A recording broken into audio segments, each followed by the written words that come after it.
Hey everyone, Bobby Holland here. Welcome to another episode of SEO Secrets. Today I want to very quickly recap a phone call I had today with a business, and the conversation was interesting and I think relevant for all the listeners here at SEO Secrets. And their question was, they called me and they couldn't understand why they were nowhere to be found in the Google Maps and Google local search results. And this was a cash for cars or cash for junk car towing type of business. They were in the Washington, D.C. area.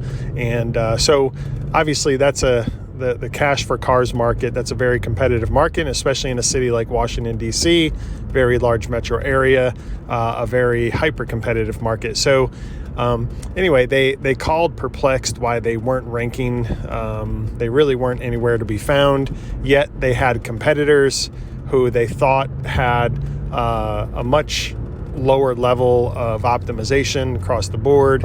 They were being found at the top of the search results pretty much all the time. So we dove into it, looked at their data. They ran a website SEO analysis through our scan tool, which, quick plug, you can also do. Just go to bippermedia.com. You'll see the form at the top of the page, and you can just go ahead and run that SEO analysis. But anyway, they went ahead and they ran it. They entered their website URL. They entered this main competitor's website URL. They entered a main keyword phrase, and then they got the report. And since they added the competitor, they were able to see comparatively. Okay. And this is where we uncovered what was ultimately the answer to their dilemma. Okay. So, but at first glance, you would think that this business, the one calling me perplexed, you would think that they would be dominating search. However, they were nowhere to be found. So here's what I found.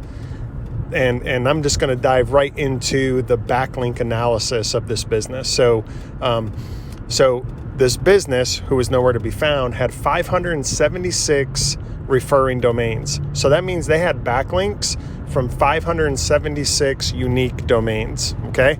Their competitor, who was dominating the market everywhere in the top search results, they only had 7 referring domains. Okay, so think about that for a second. The business who is nowhere to be found had 576 referring domains. The business who is dominating only had 7 referring domains. So the obvious question is, well, how in the world is that even possible? Because I thought getting more backlinks would increase your authority.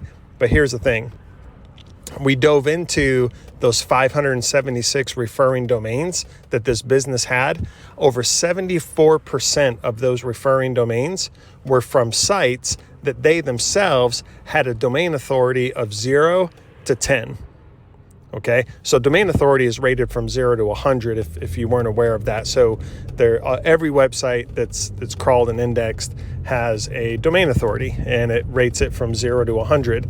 0 is like you're a brand new website. 100 level DA would be sites like YouTube or Google or Facebook. Okay, so the 576 that they had, over 74% of those were coming from very low level, low quality referring domains.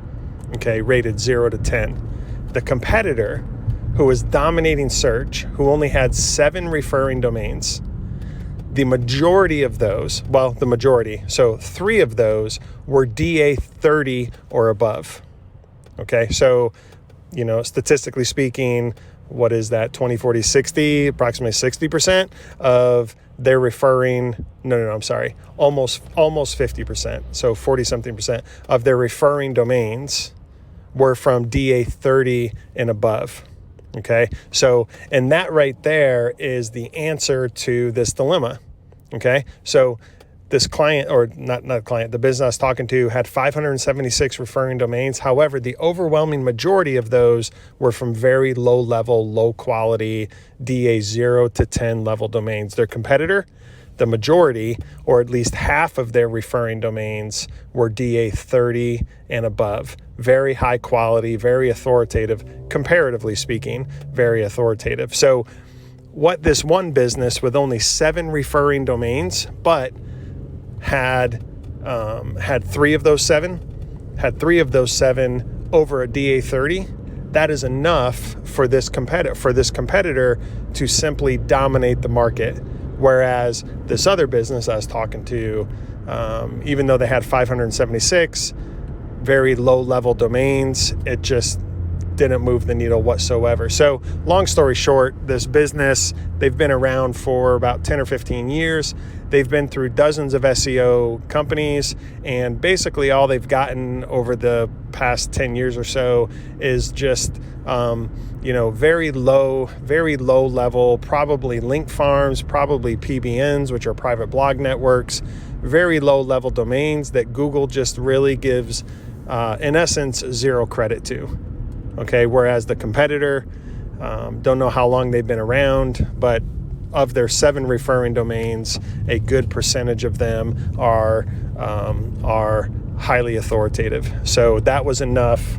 That was enough to move the needle for them, and that is enough. Even though they had 7, that's enough for them to dominate the market. So the moral of the story is not all backlinks are created equal. Not all referring domains are created equal.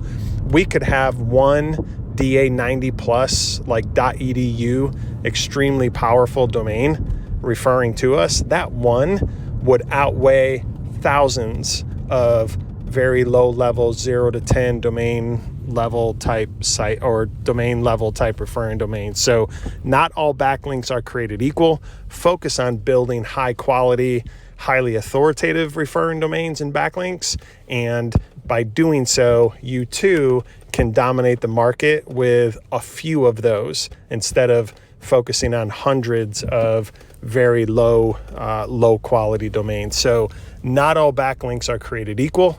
I hope this was helpful, and we'll talk to you soon. Thank you again for listening to the SEO Secrets podcast.